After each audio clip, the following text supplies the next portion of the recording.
देश भर में बहुचर्चित कानपुर का बिकरू कांड अब सबसे बड़ी अदालत सुप्रीम कोर्ट पहुंच गया है। सुप्रीम कोर्ट में सोमवार को विकास दुबे और उसके सहयोगियों के एनकाउंटर मामले में सुनवाई हुई।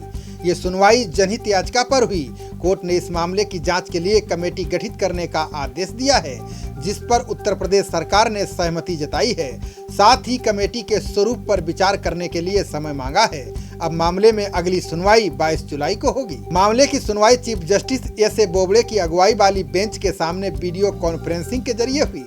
इस दौरान solicitor general Tushar Mehta UP सरकार की ओर से पेश हुए, वहीं यूपी पुलिस डीजीपी की ओर से हरीश साल्वे पेश हुए। तुषार मेहता ने सुनवाई के दौरान कहा कि विकास दुबे एनकाउंटर मामले में छानबीन कानून के हिसाब से हो रही है। जो शख्स एनकाउंटर में मारा गया है, उसने कुछ ही दिन पहले पुलिस बल पर गोलियां चलाई थीं। उसके खिलाफ दर्जनों मामले दर्ज हैं और वह पैरोल पर जेल से छूटा था। मामले की सुनवाई के दौरान चीफ जस्टिस ने यूपी सरकार के वकील के जांच से पुलिस के मनोबल टूटने के तर्क को खारिज कर दिया। कोर्ट ने कहा कि इस जांच से कानून मजबूत होगा, पुलिस का मनोबल नहीं टूटेगा। यह केवल एक घटना नहीं है जो दांव पर है, पूरी व्यवस्था दांव पर लगी है। विकास दुबे एनकाउंटर मामले में सुप्रीम कोर्ट ने यूपी सरकार पर बेहद तल्ख टिप्पणियां की हैं। कोर्ट ने इस बात पर हैरानी जताई कि इतने सारे केस दर्ज होने के बावजूद विकास दुबे को जमानत मिली हुई थी। कोर्ट ने कहा कि जिस शख्स को जेल की सलाखों के पीछे होना चाहिए था, उसे पैरोल या जमानत कैसे मिली, ये संस्थान की नाकामी है। इस दौरान याचिकाकर्ता PUCL की ओर से प्रशांत भूषण ने कहा कि इस मामले में हमारी 2018 की अर्जी है।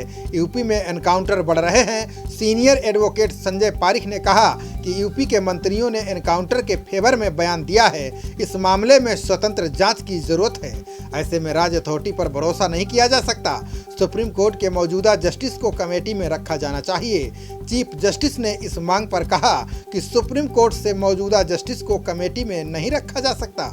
सुप्रीम कोर्ट ने कहा कि सरकार जांच कमेटी का पुनर्गठन करे।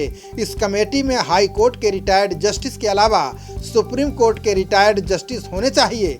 साथ ही रिटायर्ड पुलिस अधिकारी भी कमेटी में शामिल हों। अदालत ने इस पर यूपी सरकार से विचार करने को कहा है। उत्तर प्रदेश सरकार ने कोर्ट के फैसले का समर्थन किया। सरकार ने कहा कि वो एनकाउंटर मामले में जांच के लिए दोबारा कमेटी के गठन को तैयार हैं। राज्य सरकार ने बताया कि इंक्वायरी पैनल द्वारा दिए गए सुझाव के अनुसार मसौदे का नोटिफिकेशन 22 जुलाई तक कोर्ट के समक्ष पेश करेगी। मामले की सुनवाई कर रहे चीफ जस्टिस एस.ए. बोबड़े ने इस पूरे मामले में उत्तर प्रदेश सरकार पर सवाल उठाया। कोर्ट ने विकास दुबे एनकाउंटर की हैदराबाद एनकाउंटर से तुलना को भी खारिज कर दिया। कोर्ट ने कहा कि उत्तर प्रदेश में विकास दुबे के एनकाउंटर और हैदराबाद एनकाउंटर में अंतर है। हैदराबाद कांड के आरोपियों के पास कोई हथियार नहीं था। तुषार मेहता की इस दलील के बाद CJI एस.ए. बोबड़े ने कहा कि विकास दुबे के खिलाफ मुकदमे के बारे में बताएं। चीफ जस्टिस ने कहा कि आपको यहाँ ये नहीं बताना है कि विकास दुबे कौन है, उसके खिलाफ कितने केस हैं। सॉलिसिटर जनरल ने कहा कि हम अदालत को संतुष्ट करना चाहते हैं कि वो कौन था। चीफ जस्टिस ने कहा कि आप राज्य सरकार हैं और आपकी जिम्मेदारी है कि कानून व्यवस्था बनी रहे। इसके लिए आरोपी की गिरफ्तारी, ट्रायल और सजा जरूरी है। राज्य की ड्यूटी है कि कानून का शासन बहाल रहे। आपने हाई कोर्ट के रिटायर्ड जस्टिस की अगुवाई में जांच कमेटी बनाई है।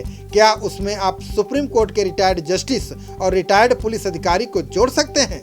जिसके बाद राज्य सरकार ने कहा कि वो 22 जुलाई को अपना जवाब पेश करेगी। वहीं दूसरी ओर बिकरू कांड में पुलिस को एक और बड़ी कामयाबी मिली है। हिस्ट्री सीटर विकास दुबे के एनकाउंटर के बाद कानपुर के ब्रह्मनगर के रहने वाले कारोबारी जय वाजपेयी को देर रात पुलिस ने गिरफ्तार कर लिया है। उस पर विकास को कारतूस सप्लाई करने की पुष्टि हुई है। इसके साथ ही मुठभेड़ में मारे जा चुके बहुवन के जीजा डब्बू को भी दबोच लिया गया है। दोनों के खिलाफ षड्यंत्र रचने और आर्म्स एक्ट की धारा में FIR दर्ज की गई है। सोमवार को कोर्ट में पेश करने के बाद इन्हें जेल भेजा जाएगा। पुलिस जय को हिरासत में लेकर कई दिनों से पूछताछ कर रही थी। बता दें कि ये वही जय वाजपेयी है जो चंद वर्षों पहले 4000 रुपए की नौकरी करता था। सिर्फ कुछ ही महीनों में अरबपति बन गया। 50,000 रुपए सालाना कमाने वाला व्यक्ति 7 साल में 12 लाख का ITR भरने लगा। जय वाजपेयी उर्फ जयकांत की संपत्तियों, बैंक खातों और नकद लेन देन की जांच आयकर विभाग की बेनामी विंग कर रही है। अभी तक जय के 2 और उसकी पत्नी के 1 खाते को जांच के दायरे में लिया गया है। स्टेट बैंक ऑफ इंडिया और विजया बैंक के खातों के अलावा बेनामी अकाउंट्स की भी जांच की जा रही है। इसके तहत उसके भाई रजय वाजपेयी और परिवार के खातों को भी खंगाला जाएगा। जय से कारोबारी लेन देन करने वाले 7 और लोगों को भी जांच के दायरे में लाया गया है। इन सभी का जयकांत वाजपेयी के साथ नियमित लेन देन था। ये बैंक खातों के अलावा नकदी का भी उपयोग करते थे। वहीं विकास दुबे के साथ ही श्यामू वाजपेयी की मां और 2 बहनों ने SIT ऑफिस में बयान दर्ज कराया। एक बहन ने बताया कि मेरे भाई को 3 तारीख को पुलिस पूछताछ के लिए लेकर आई थी। 8 तारीख को खबर आई कि पुलिस मुठभेड़ में उसके पांव में गोली लगी है। चाहे जांच कर लीजिए, वो निर्दोष है। खबरों का सिलसिला जारी रहेगा। देखते रहिए जनप्रवाद। नमस्कार।